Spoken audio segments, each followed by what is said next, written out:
And we are live. Hey, everyone. Welcome to Mock Girl Summer, a Women of Fantasy Football mock draft show. I'm Wendi Earley, back for another week. I'm so excited to have my co-host Samantha Holt from Matthew Berry's Fantasy Life joining me this season for all new mock drafts to get you ready for the 2025 fantasy football season. We've had a lot of interest in IDP drafts, so guess what? Tonight, Fantasy and Frame's very own Jorge Edwards will be joining Sam and I to complete a full IDP mock draft. I'm like getting nervous even talking about it. So listen, we have Sam is going to be running the show for us tonight. So how would you get that rolling for me, girl?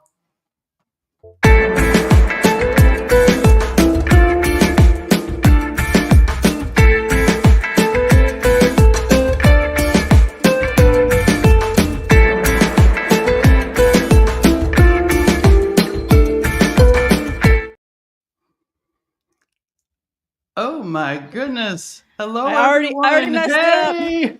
It's okay. There are no mistakes that are going there. There's no such thing as a mistake tonight, Sam. I'm so glad that you're here and Jorge's here. Nothing can go wrong. No, it's going to be fine. Josh isn't going to look back at this and be like, Sam, we went over this like 5 times. That's okay. I had to figure out how to even share the screen and I still never did it right. So you're already ahead of me. But hey, Jorge, how's it going tonight? It's going very well. First of all, thank you all very, very much for having me on. I always love and respect everybody at Club Fantasy and Women of Fantasy Football. Just tremendous work. And the fact that you're covering IDP was like, oh my God, when Josh reached out a couple weeks ago, was like, would you like to do the show with Sam and Wendi? I'm like, yes. Oh, and we're also talking IDP. I'm like, oh, that's the bonus? Absolutely. So I'm very excited to be on the show here tonight. I'm so excited. I can't wait to pick your brain, Jorge, because I'm actively in another draft that's IDP, and I'm about to have my rookie draft this weekend for a long-standing dynasty league that is IDP as well. So I love to use my third-round picks in our rookie because everyone just is gone by the time that comes, and I use them on special defensive players that are rookies, and I get excited. Nice. Love it. Love it. Whatever I can do to help. We got all of our friends in the chat. Hey, everyone. Oh, are you like seeing Vince all the time or something? Vince is everywhere. Yeah, he is everywhere. Mapstone is everywhere. And isn't it like he's in another country, isn't he, Jorge? He's in Australia. He's in Australia right now. Yeah. I don't think he sleeps. Honestly, Vince, do you sleep?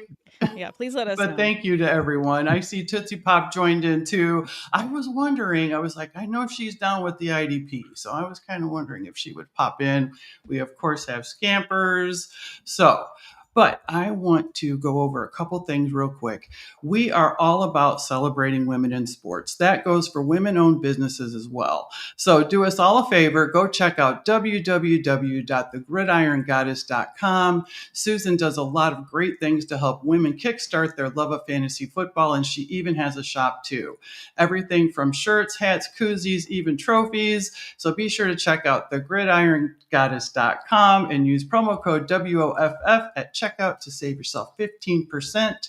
That is promo code WOFF at thegridirongoddess.com to save 15%. And I have to show, we do have the gods and goddesses. Yay! Nice. And that was made in Susan's shop. So everybody go and get that. Hell yeah. Love it. Yeah. So, hey, why don't we go ahead and pull up the draft, Sam? We'll get that. Yes. I'm not going to mess this up at all. You're going to do it. Crushed it. Oh my gosh. Look at me. It's like I see, Vince does not sleep. Hey, Sam, you did it. I am so happy. Yay. And hopefully I'll be able to start the draft correctly too. So, but we do want to say thank you to everyone, especially this draft tonight, Jorge. We talked, I am so terrified of IDP, and I was so scared that I was going to have to hop in this draft, but all of my friends bailed me out. I was I'm like, please don't make me do this. Yes. Because it's hard to do all this. So, but I am going to go ahead and get this started real quick. And we will go. 3, 2, 1, let's go. Yes. And Jorge is on the clock first. So that's good because then I can ask him the questions about scoring as soon as he makes his pick. Sure. So one of the things about Sleeper that's really awesome is you get a lot of players who are dual eligible linebacker and defensive lineman, and that gives you some flexibility as whereas you can slot in players that you may not have been the opportunity to if they were just strictly linebacker or strictly defensive lineman. So for me, defensive lineman is a position that there is a very steep fall off depending on the scoring setting you use, as far as like people that you can trust week in and week out versus streamers. This gentleman is not somebody who falls off. He just got the massive contract extension from the Pittsburgh Steelers. We got to talk about that. So TJ Watt is my guy with the number 1 pick. Let's go. He's going to be your 101 in pretty much any scoring, isn't he?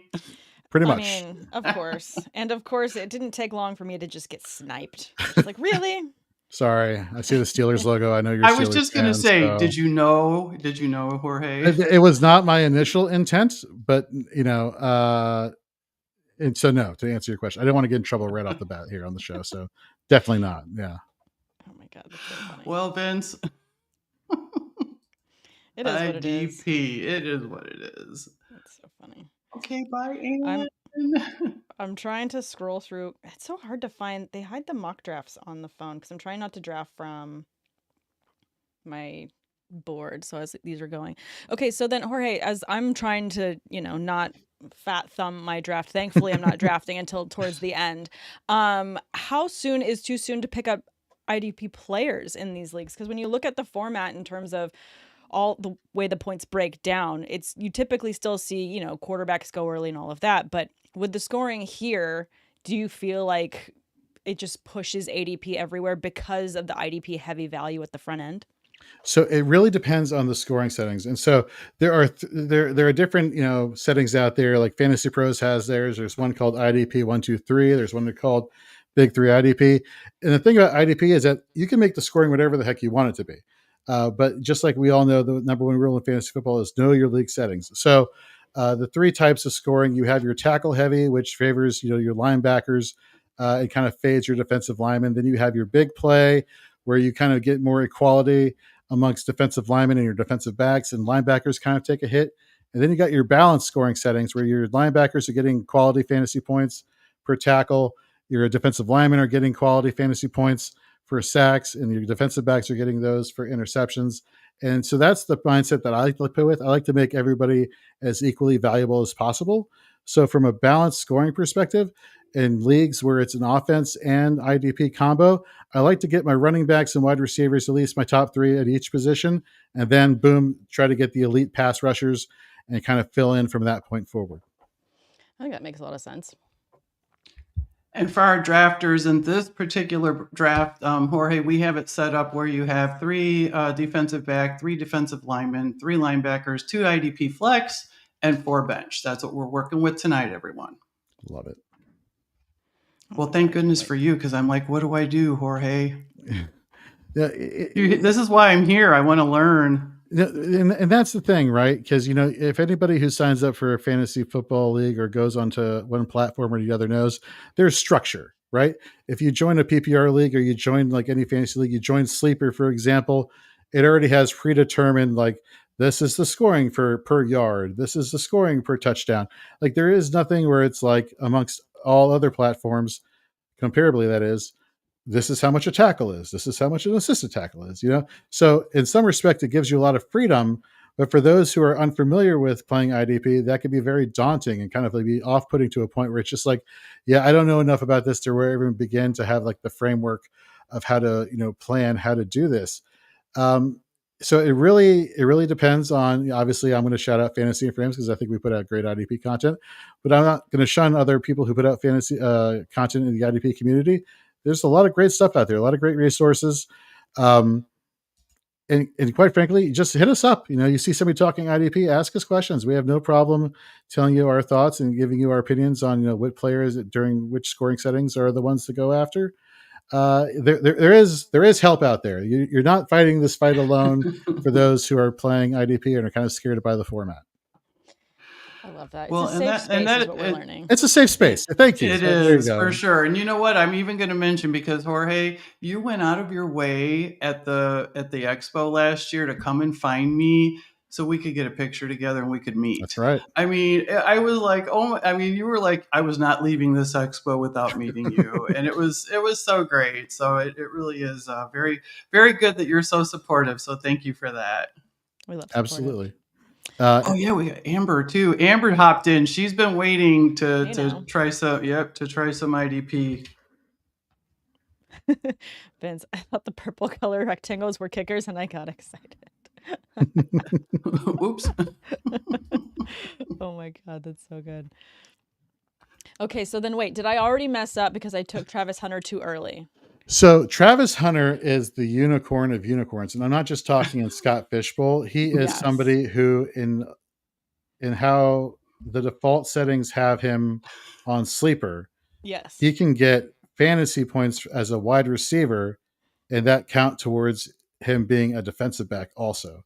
So you're getting cornerback, you're getting defensive back points, and you're getting wide receiver points from Travis Hunter. Now, again, not every league does this, and not every platform does this. I know MFL, their default, I believe, is to not let that be the case. So again, you have to really check your scoring settings, see who's eligible for what. But in this case, even in Dynasty, like you were talking about a few minutes ago, doing your Dynasty rookie draft, like Travis Hunter, there is an argument for him to be the 101 or at least a top 5 pick because of that fact that he can get those wide receiver points added to his defensive back spot.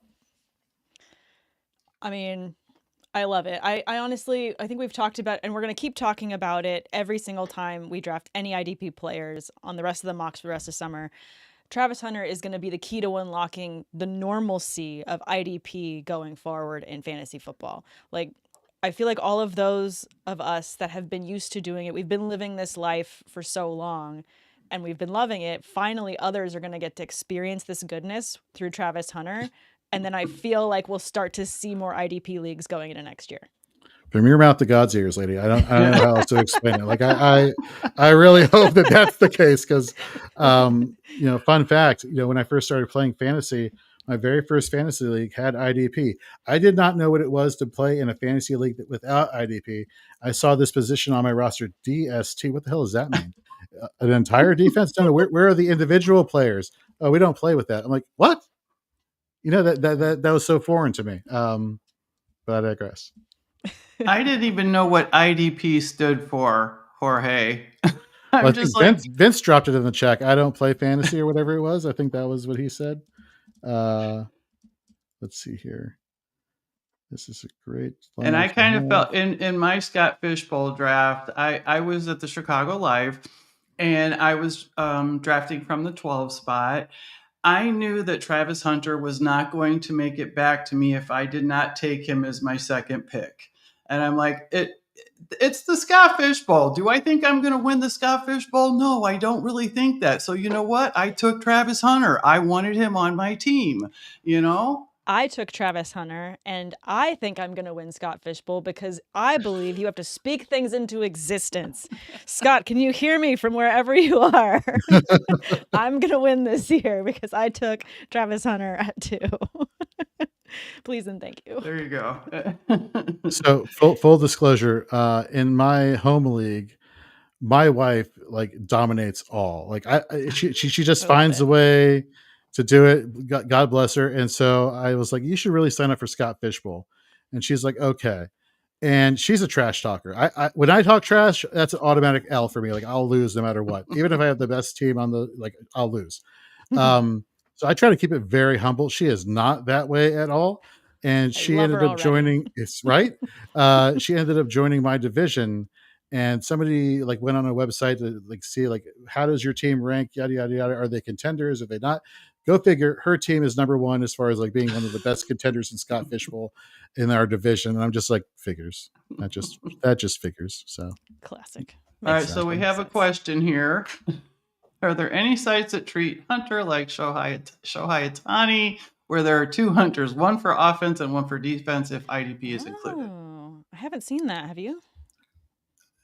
Normally they're combo, right? They either will say wide receiver or cornerback, or like I said, for sleeper, there is it says wide receiver, but he's really, eligible to be the cornerback. As far as having the fact that you could have on your roster at the wide receiver spot Hunter, and then at a defensive back spot have Hunter as well, taking up 2 roster spots, starting roster spots. I don't think I've seen that. If I'm reading the question correctly. So oh man, see, I was afraid there was no way. I would have been so mad if my whole draft would have been ruined. If I did not have Travis Hunter, so I did it. I'm like scared to add things to my queue. Okay, wait. Now I'm on the clock. Vince, it's taking 16. No, you did not. Hang on. I mean, somebody has to win it. That is a fact. That you the fact of facts. Somebody has to win Scott Fishbowl. Yep. What if like all these people drafted Travis Hunter within the first 4 rounds, and it's up to them to win Scott Fishbowl, but they have like some of the lowest scores in the playoffs because Travis Hunter doesn't deliver some of these fantasy points? It's like out of all the low scoring teams that made the playoffs, who's going to be the one that separates himself the most? That was a very good pick there, Sam. Daniil Hunter, former Minnesota Viking, went over in free agency to the Houston Texans, playing opposite Will Anderson. Both of these guys, I want to say, put up double-digit sacks. Great at getting to the quarterback. There was no drop-off with him going to a new team, new scheme. Just everything worked out perfectly. Hunter is one of the elites out there at the defensive line position. No, absolutely. I mean, and I'm looking right now. I'm like, all right, well, I know how stout that Minnesota defense has been. I'm just looking at different options. Oh, Greenard went off the board. Dang it. People are just sniping already. It's not fair.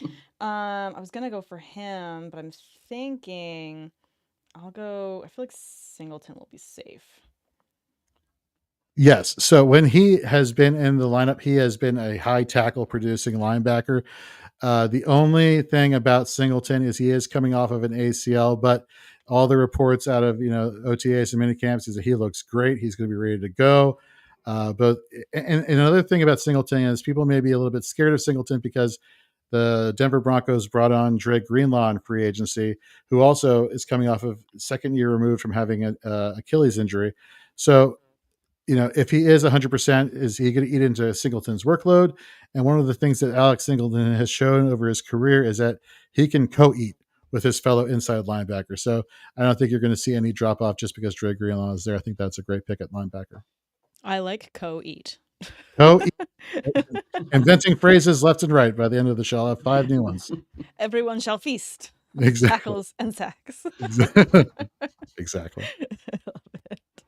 Oh man, I love drafts like these because they do fly by. And the other thing too, you're talking about injuries with defensive players as well. When you've got and my one big league that has 6 IDP slots, it has a very large bench as well. And you're always rotating in defensive players because the injuries obviously feel like much higher in terms of rotation. So you can have someone that you're drafting in the first 2 rounds and they get out it's more than usually just a week. They tend to sustain longer injuries.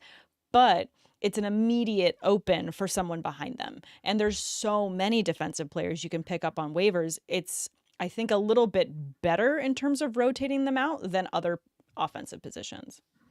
Sure. So if you for one thing I've noticed is linebacker is really deep. A lot of people like to go after the Roquan Smiths or the Zaire Franklins of the world.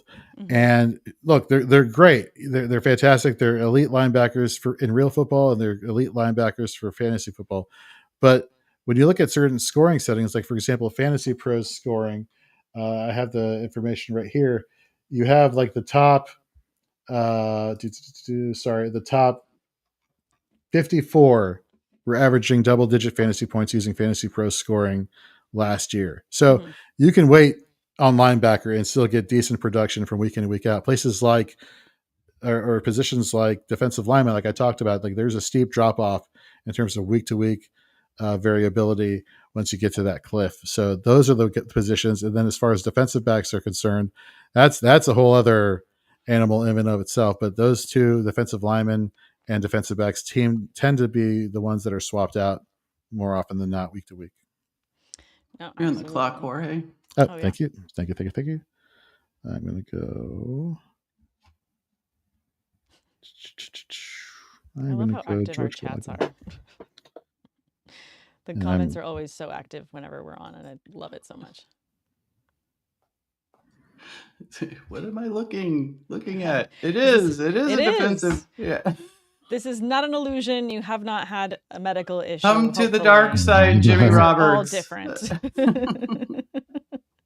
Oh, it exists. It exists, and they're real. It's for all of us. So, Sam, I heard you talking about injuries a little bit. Like, does that concern you, Sam, with Travis Hunter? You know, if this guy's playing both positions, that's kind of a little bit of a concern, you think? I mean, it could just blow up in my face with Scott Fishbowl, Travis Hunter out. I mean, I'm in the same boat as you, as I also have him. So for me, it was definitely a concern, and it's going to be interesting to see what percentage they have him out on either end.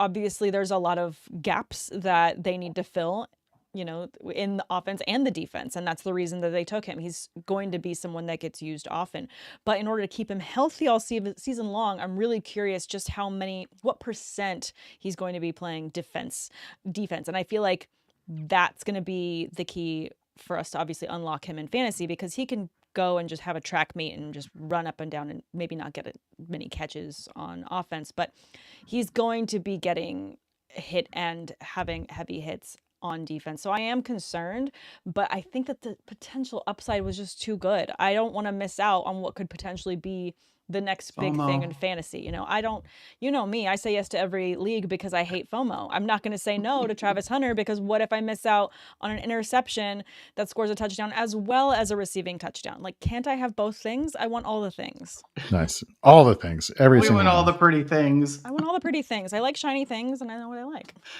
See, Kim is in the same boat as a lot of people. You know, she thought because I had put in the chat, in the Unwind chat, to put a link for this. So she thought I meant, hey, there might be an offensive, or she would be totally out of her comfort zone. So Jorge, convince us that we should be in this zone.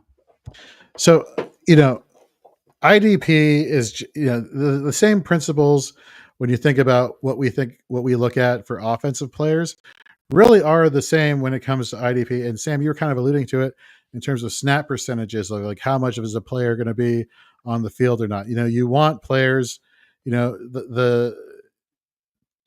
wide receiver target volume. Like, you want the wide receivers who are getting a lot of targets, the ball's coming their way, they have more opportunities to make plays.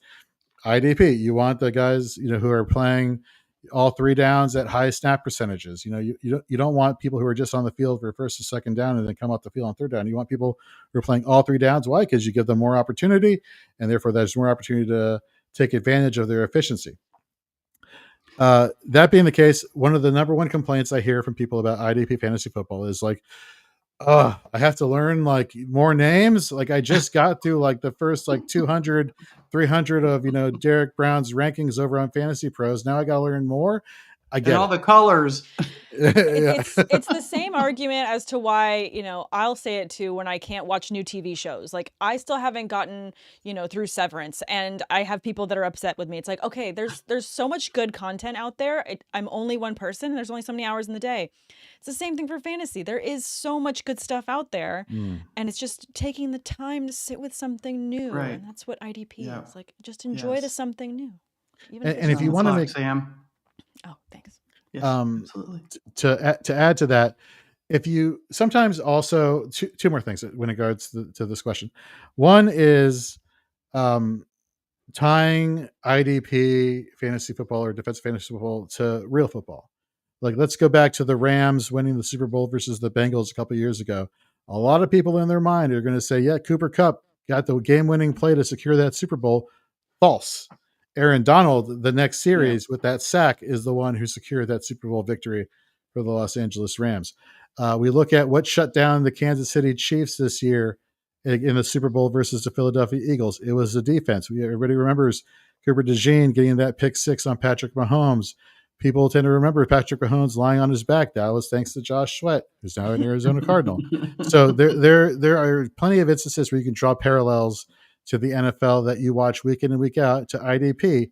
Another thing is people like to ask a lot, well, how do I know what the value is with an IDP player when I'm comparing them to an offensive player? what I like to look at, and shout out to Bob Lung, the person who created the Fantasy Football Expo. He puts out his fantasy football consistency guide year in and year out. Consistency. If a guy for your IDP league is averaging 17 points a game week in and week out, and your offensive player that you're taking here is who's your wide receiver 3 or 4, maybe has like 5 weeks during a season consistently having double-digit points and the rest are single digits, take the person who's scoring more, and averaging more per game. Like, take the points wherever they come from is where I'm trying to get at. Like, I don't care if it's a defensive back. If he's scoring more than my RB3, okay, well, guess what? I'm drafting this defensive back before the RB3. Why? Because the consistency and performance is there. Consistency and performance. I love it. Yeah, a little bit different. I tend to throw out a lot of Booger McFarland like quotes. Like, they will only score you fantasy points if they're on your starting roster. So watch out for gems like that as the night continues. So you miss 100% of the shots you don't take. Exactly. Michael Scott, Wayne Gretzky. Exactly. Okay, so Tootsie Pop has a question here, Jorge. She struggles when it's both offensive and defensive players. What to draft when? Any insights on this? So again, it is so this is like a general rule. Obviously, it depends on your scoring settings. Like, if everybody's getting ample fantasy points for plays that they make at their position pretty regularly, I have no problem waiting to if it's a balanced scoring. I guess is where I'm going with this. Get my top 3 running backs, give me top 3 wide receivers, then go after my elite IDPs, fill in the tight end position later. And then when I say elite IDPs, I mean, start with your defensive linemen, because I told you, like I've been saying, the consistency for them falls off a cliff really quickly. So you really want to get somebody that you can lock in week in and week out. There you go. Then get your linebackers, then get your defensive backs, tight end, defensive backs, flip a coin which one you want to get first. But definitely that would be the way I would recommend doing it. Oh, sorry, Vince.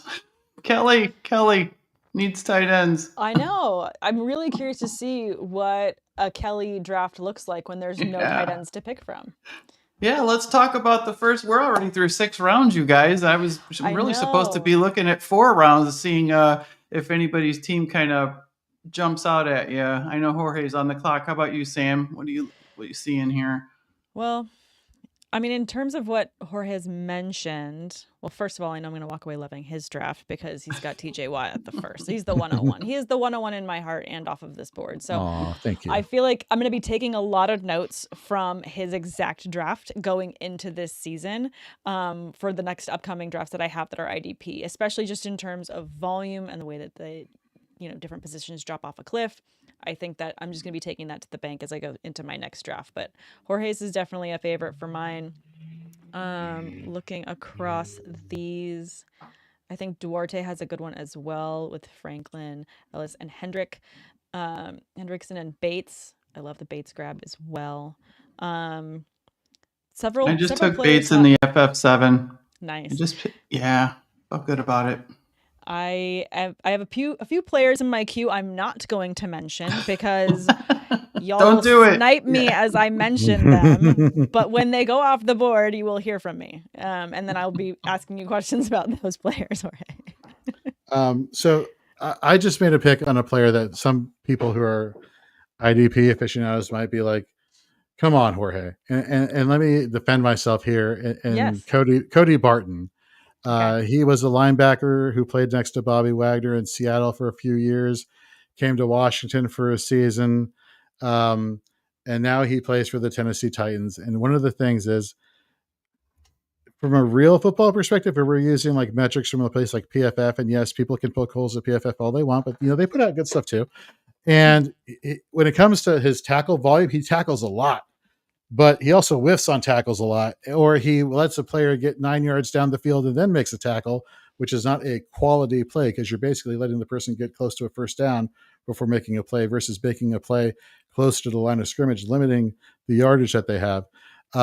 So what really saves him is his tackle volume is what I'm trying to get at. And what is one of the things that he has had a problem with is the efficiency part of it. or should I say the missed tackle efficiency. He whiffs more than he should be doing at his level, given the amount of work he gets on the field. Now he's in Tennessee. The defensive coordinator has been praising his name all off season. This is the guy we should have had all along. This is the guy who's going to be our leader on defense. This is the guy. So whatever he's doing, it's working. And he's definitely somebody who's not going to be coming off the field, somebody who is going to be playing all 3 downs. He's probably going to be wearing the green dot, which means the guy is the play caller on defense. They need the play caller on all 3 downs, so he's not leaving. He's going to get the opportunity at Tennessee, so the tackle volume will be there for all you Cody Barton haters. Booyah. I'm making notes, Jorge. I know, literally. I'm making notes. I mean, as much as I want everyone to tune into this show, I'm hoping the guys in my league aren't listening because I don't want them to walk away with these names. It's not fair. Oh my God. Okay. All right. So Jorge, I do have another question that came in. Sure, let's go. So talk us through dual eligibility among defensive players. Some are listed as both a defensive lineman and linebacker. Right. So let's use sleeper for example, and me drafting TJ Watt right here. You have to pay attention which designation comes first, right? So for sleeper, he's currently listed as a linebacker first because technically he's an outside linebacker, but there's this thing called true position in IDP fantasy football where it's basically is this like a cheat code? This is a cheat code. I basically okay. Yeah. All right. But he has that defensive lineman eligibility because technically, what's a defensive lineman supposed to do? Get to the quarterback. Well, this is what these outside linebackers do. They get to the quarterback. So that's why he has the dual eligibility. But like I said, he's classified as a linebacker first. So he will be clumped in to my linebacker starting roster spot, not a defensive lineman roster spot. So you just got to pay attention to that. And remember not to neglect defensive linemen only as you're going through your draft. But the beauty of it is that, if you're weak at linebacker during a bye week and TJ Watt is slotted into your defensive lineman spot, boom, moving back down to linebacker. He's still going to get you great production. Same goes for a lot of these players who are dual eligible.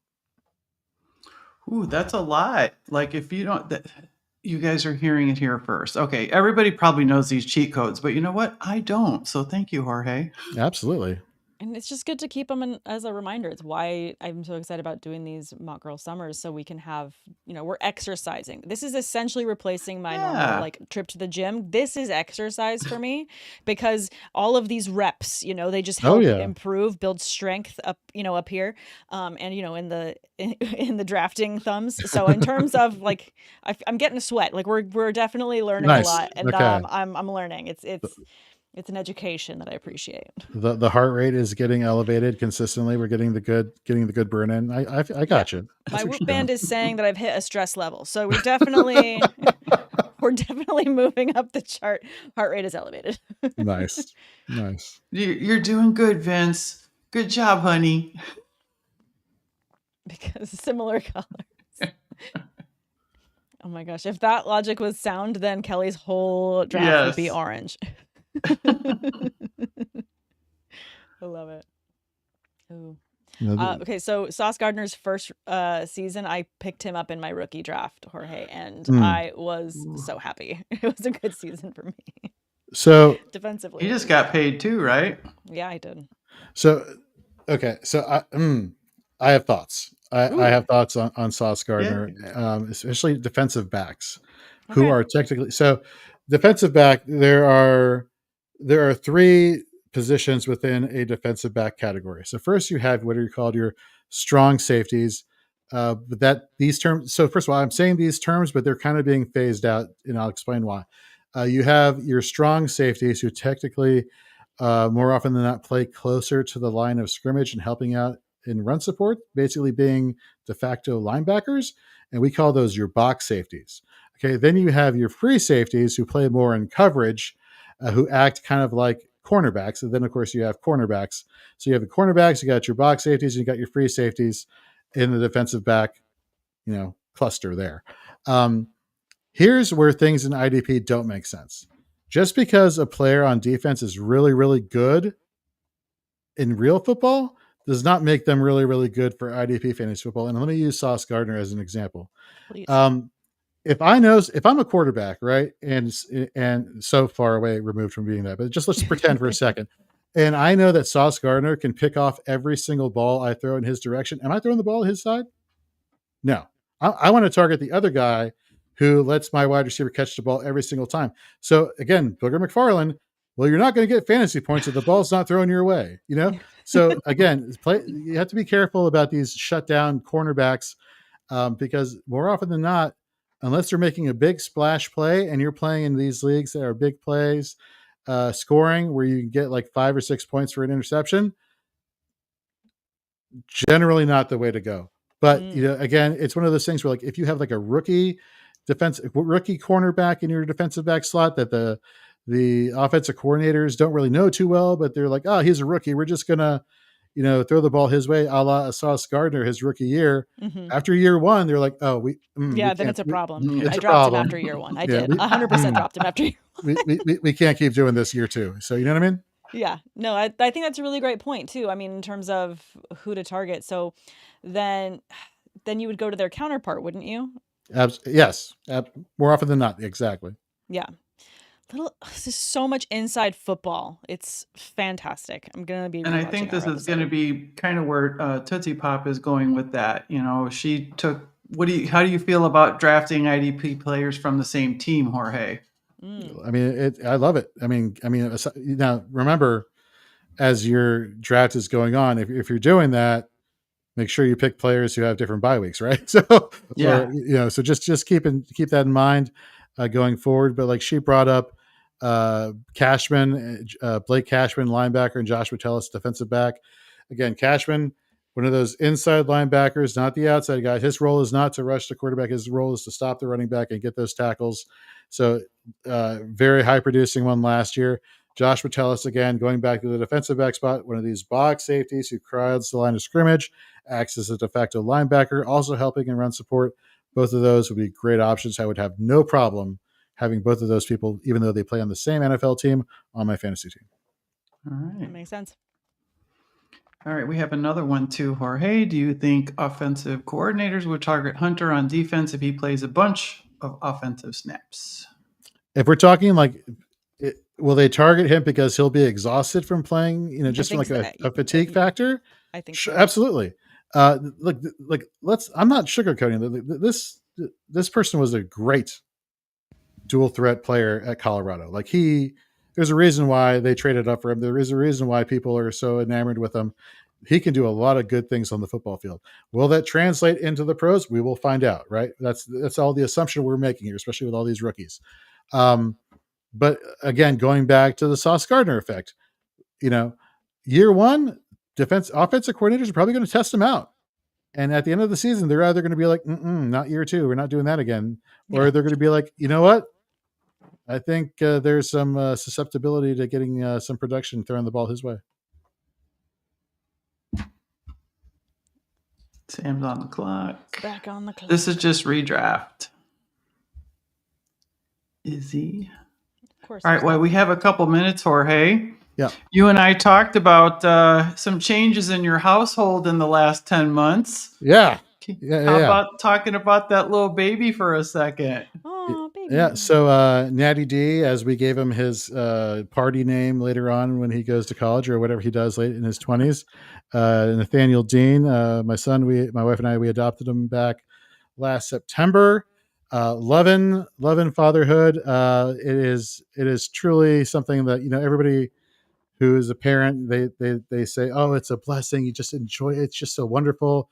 And before I became a parent, it's like, is it? I mean, I'm sure it's great, but like, is it really? It is. It is. First of all, it is fantastic. Like I get home and I have all these thoughts of like what I want to do for the rest of the day, and literally I'm holding them and I'm just like, no, I'm good. I'm good for the rest of the day. We'll watch Lord of the Rings or some Star Trek movie. He's watched the trilogy of Lord of the Rings, and I mean like the extended edition. That's the way to do it. Sam, you're on the clock, Sam. I know, but we're talking Lord of the Rings, and I got excited. So we've watched this trilogy like multiple times since he's been born. He loves football.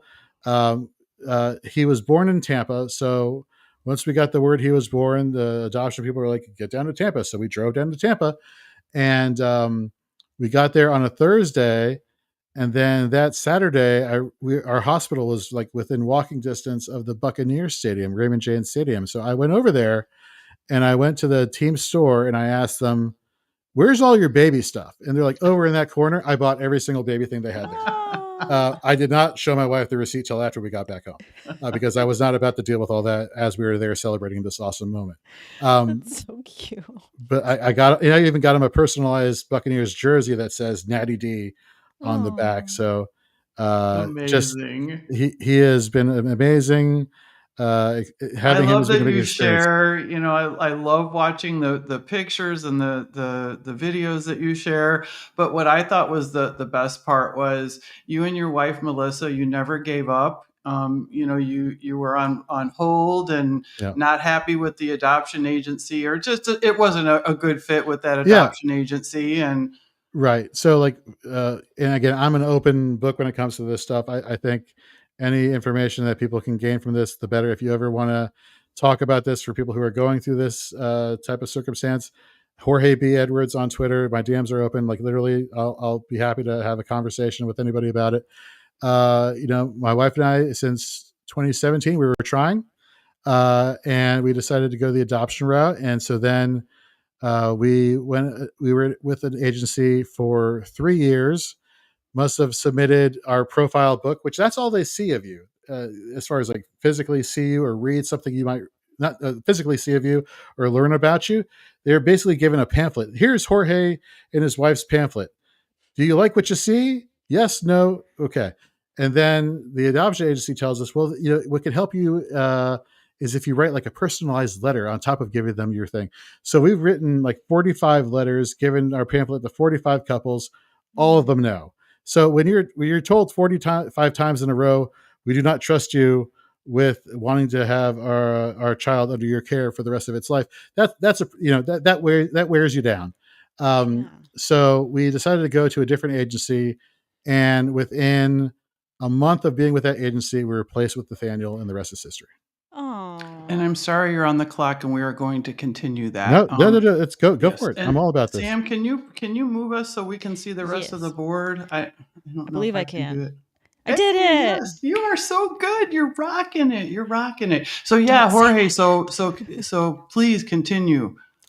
No, so as soon as we got down there, it was, he was born 6 weeks premature, so there was always the hospital stay that was going to be the case. And we had gone to Tampa right after, and I forget the name, so I apologize for those who are all too familiar with the hurricane situation last year in Florida. But like the first hurricane came through, and then we got down there, and then the second hurricane came through. The place we were staying at, which was the Ronald McDonald House, which I want to give a huge shout out to the Ronald McDonald organization, because they have these houses in various cities throughout the world, actually, for, it gets expensive, if you're going to be at a place for, a week or a month, to pay for a hotel or pay for an Airbnb or whatever.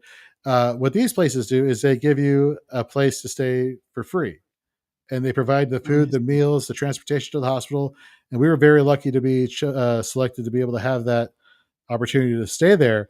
But even then, the place we were staying at, because of the oncoming hurricane, they had to evacuate us. So we actually ended up crashing in Nathaniel's room for a week and a half while we were dealing with all that stuff. And the window is right behind us, and we saw the trees bending, and my wife is like, I'm off social media. I don't even want to look outside. Like, I keep hearing gloom and doom. All my friends who are in the Tampa Bay area, they're like, yeah, we've actually never dealt with this before, so we don't know what to expect. And we're just like, great. This is fantastic. Needless to say, things worked out well, thank God. But no, the adoption process it is what it is. It was what it was. But at the end of the day, when it's your time, it's your time. And having him makes me like, I don't even like think twice about all the rejections that we got. So everything comes in due time. Oh, that's such an amazing. So the first 9 months were great with his sleep patterns. How are things going now? Oh my God.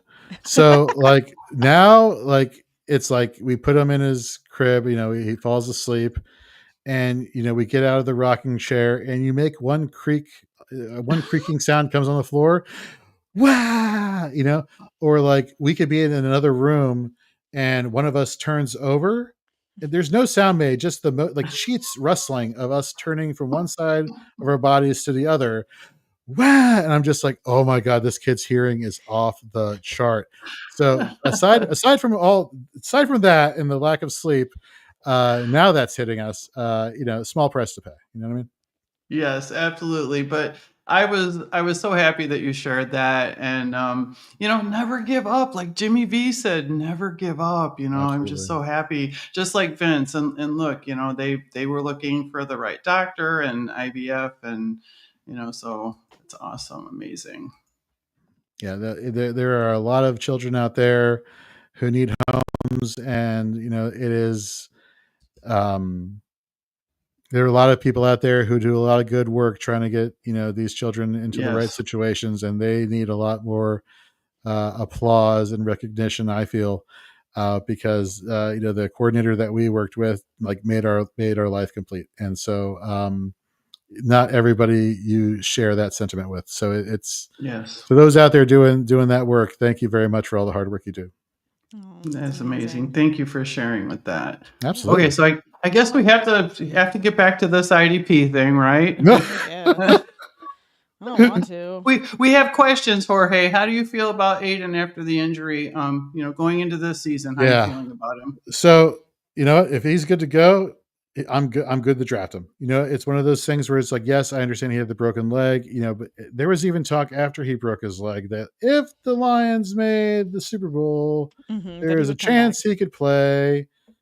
That should already tell you, okay, they're confident that his career is not over. That's important. That's the first major hurdle. He can play football again. Now the next question is, can he return to the form that he was prior to the injury? And everything I've been reading, everything's been progressing the right way. Everything looks to be getting to a point where he's going to be able to resume his full duties. And yes, you will pay a high draft capital for drafting him just because of name recognition alone. And yes, there may be like a 1 or 2 week acclimation period where he gets kind of like back up to speed, so to speak, going against other offensive linemen. After that period, it's, and I hate using like younger slang, and I apologize to anybody I'm offending right now, but like Aiden Hutchinson to the moon. God, I just want to scrub myself with steel wool right now. But like, yes, to the moon. That is what Aiden Hutchinson is going to do for your fantasy team. Yeah. Or Vince says he's so tough, he probably just grew a new leg. The dude did Billie Jean, man, on Hard Knocks a few years ago. For those who haven't seen it, go watch that.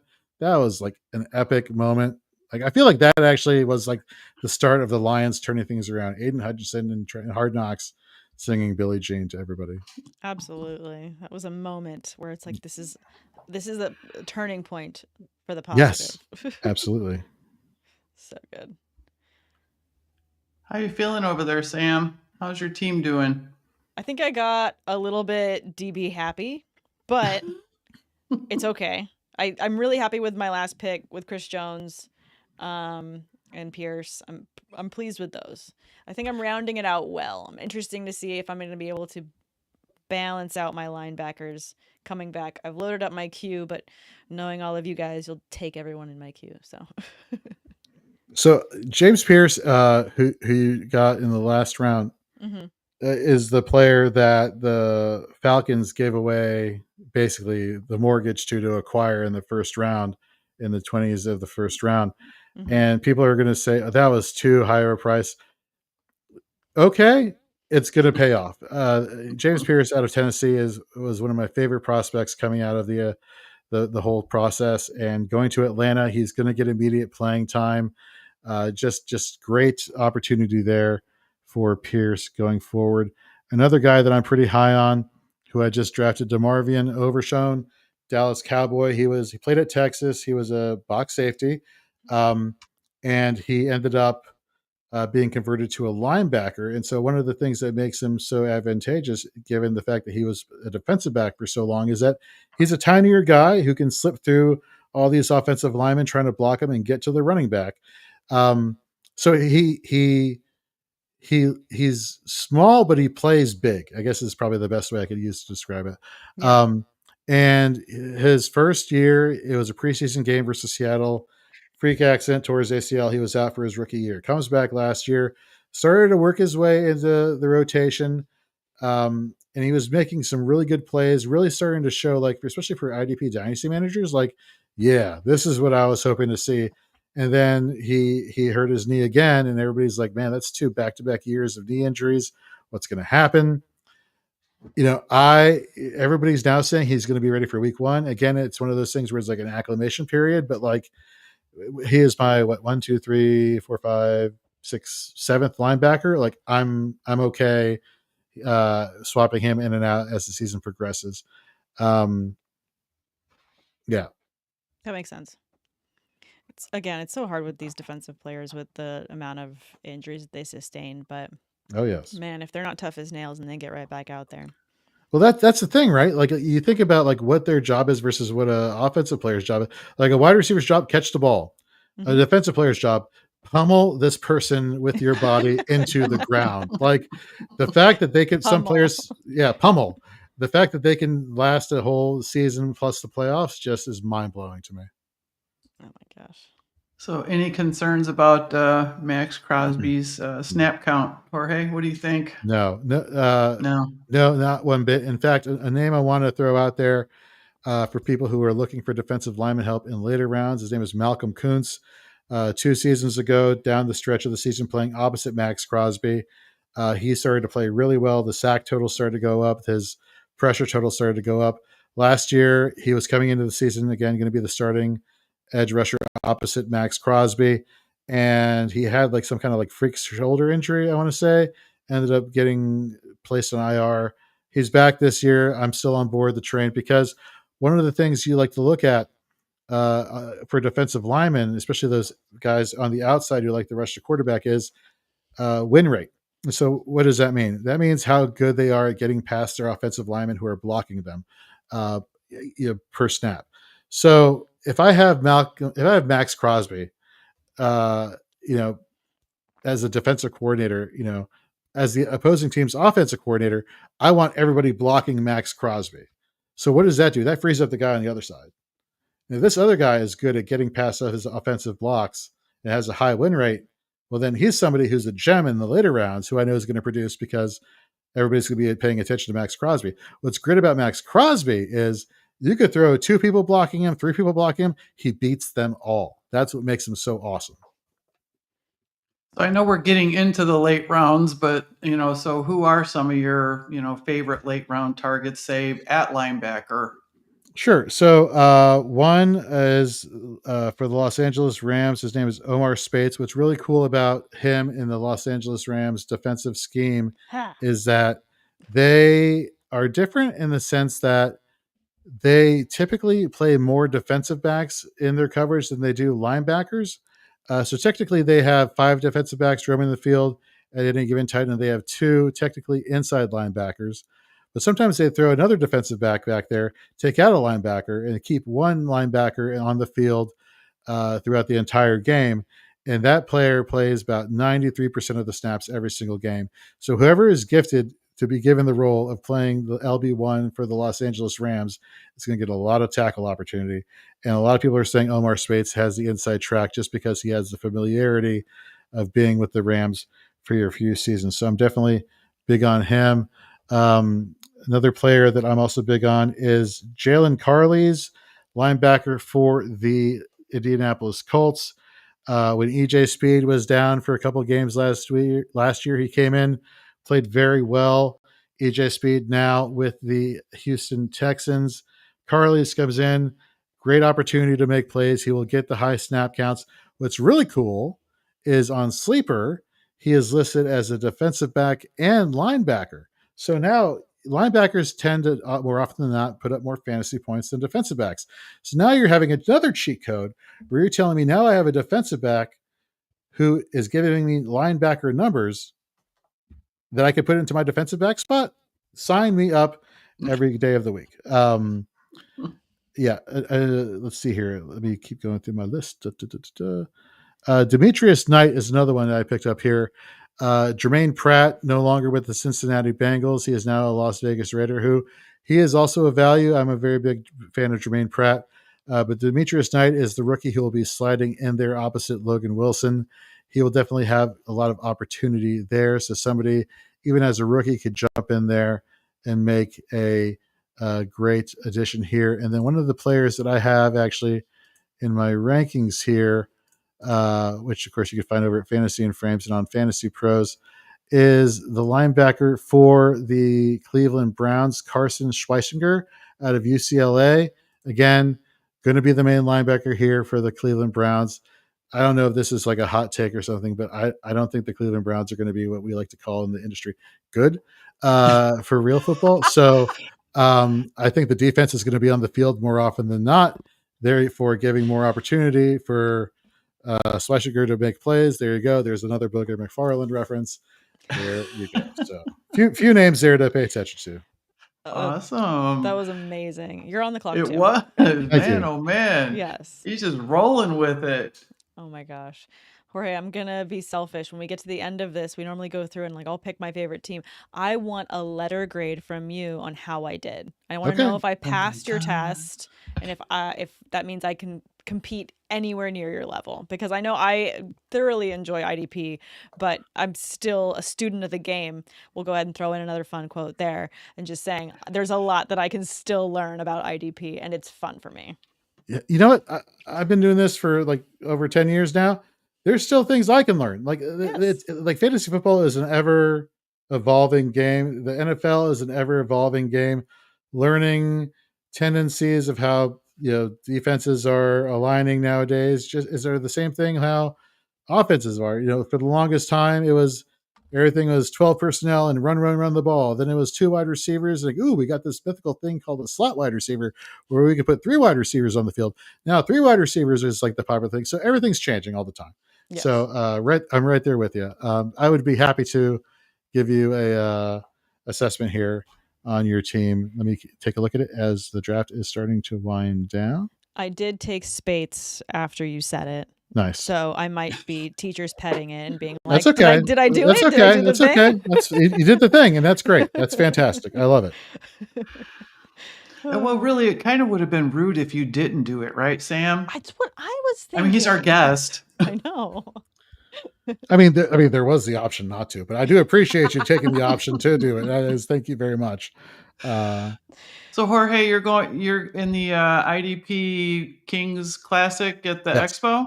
Yeah. With so is that an auction draft too? Oh no, this is a thank God. No, this is like a 6-hour long draft. Just snake draft. I like 12 hours. Don't get me wrong, I love fantasy football, but I would be dead at that point, let alone having to start an auction draft. Just couldn't do it, huh? Yeah. All right. Yeah. Sam's waiting for her last pick, and I'm sorry, what were you gonna say? Yep, Tootsie Pop wants she would like a little grade there too. All right. I know she's really been getting into IDP stuff, so I was so happy when I saw her pop on. Dorian will okay, right. I love this. Okay. I was like, I'm not gonna ask for the answers to the test, but I'm gonna go with my gut here on this last pick and see if I did the thing well. Yes. You won't hurt my feelings if you give me a bad grade. Okay. So do you mind if I just go through some of your players and just tell me who jumped in and who jumps out and yada yada yada? And yeah. Okay, cool.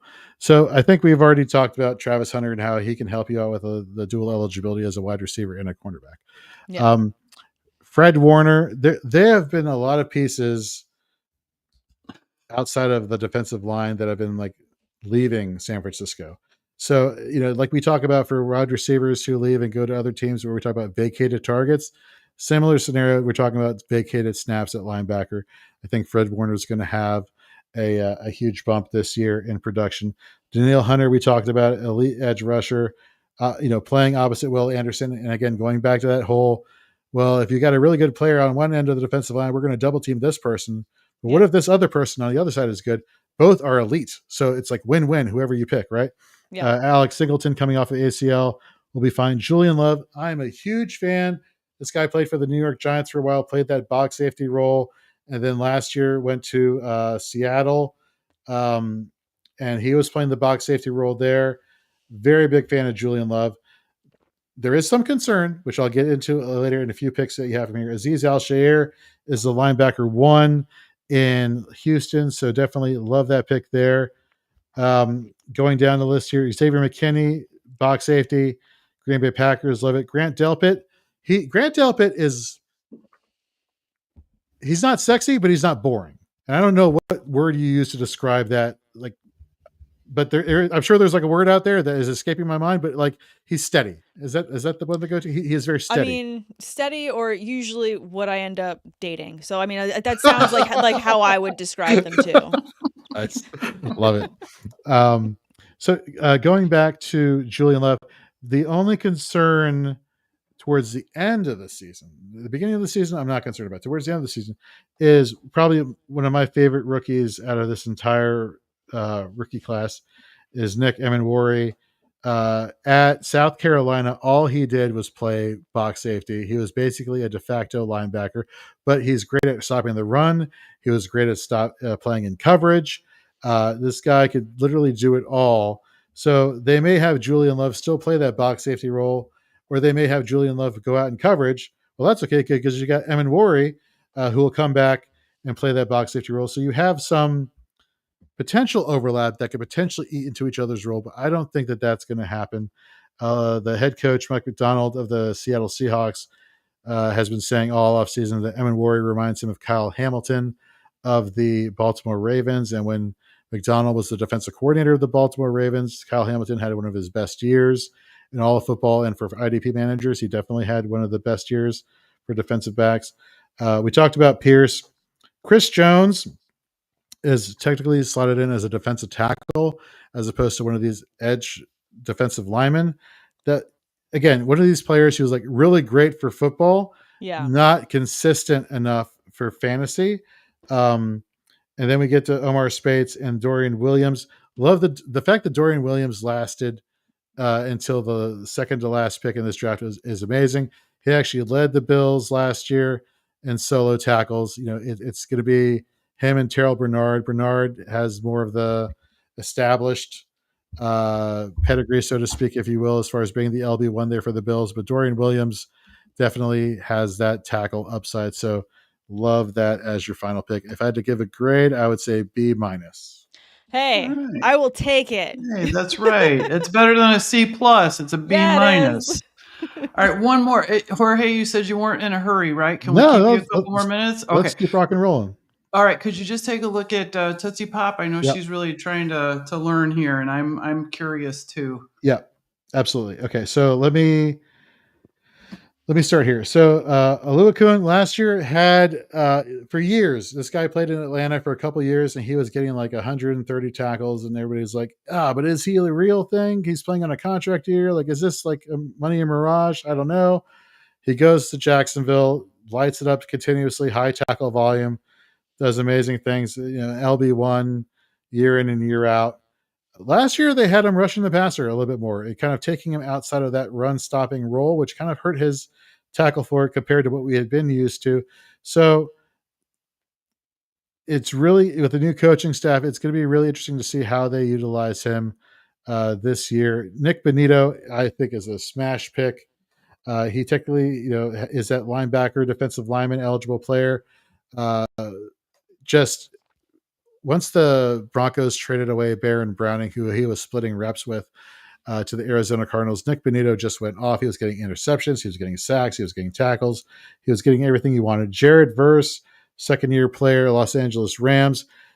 This is a situation with him last year where he was getting to the quarterback. He was applying pressure. He was hitting the quarterback, getting you those quarterback hits. He just wasn't converting those hits into sacks. I think that changes this year. I think those pressures are going to pay off, and he's going to get those sacks, which obviously help with your fantasy points.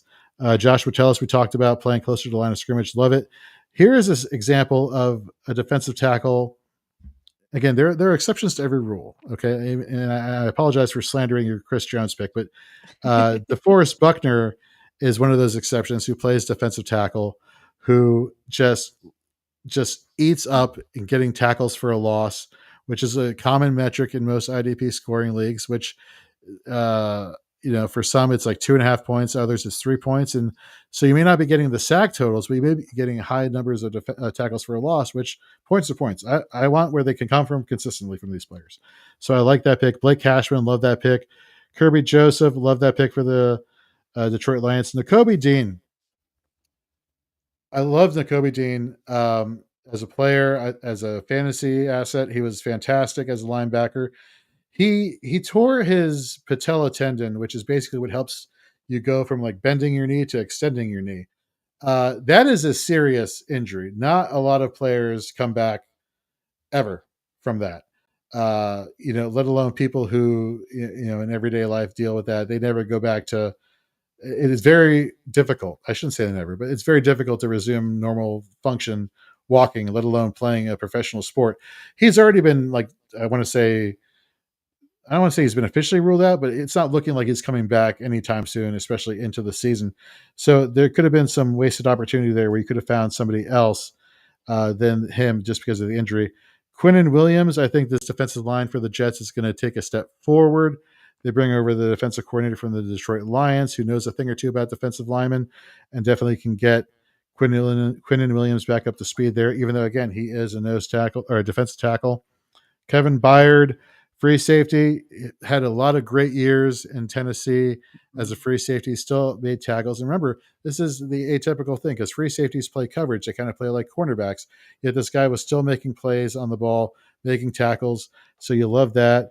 I butcher this name. Again, not perfect. Tuli Pulotu.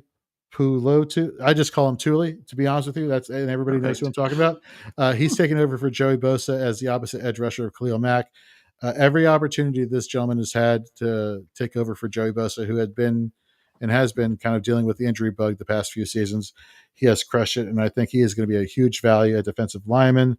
Christian Roseboom, former linebacker for the Los Angeles Rams, very inefficient. Not going to lie, not the greatest real football player. What made him so valuable for fantasy last year is, again, going back to what we were talking about for the Rams, he was that lucky guy who was slotted in to build the LB1 who was on the field 93% of the time.